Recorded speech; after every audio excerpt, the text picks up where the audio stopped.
এদিকে গাজার ত্রাণ বিতরণ কেন্দ্রের কাছে জড়ো হওয়া ক্ষুধার্ত ফিলিস্তিনিদের হত্যার ঘটনার স্বাধীন তদন্তের আহ্বান জানিয়েছেন জাতিসংঘ মহাসচিব অ্যান্তোনিও গুতেরেস।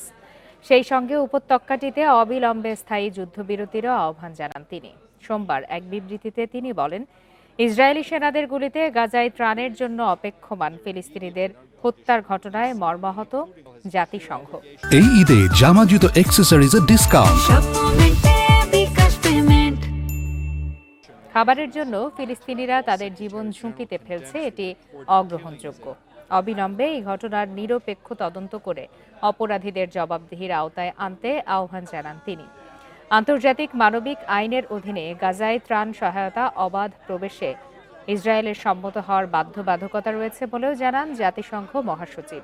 এদিকে গাজায় ইসরায়েলি হামলায় একদিনে আরও ৫১ জন ফিলিস্তিনি নিহত হয়েছে, আহত হয়েছে ৫ শতাধিক। এ নিয়ে মোট প্রাণহানি ছাড়িয়েছে ৫৪,৪০০।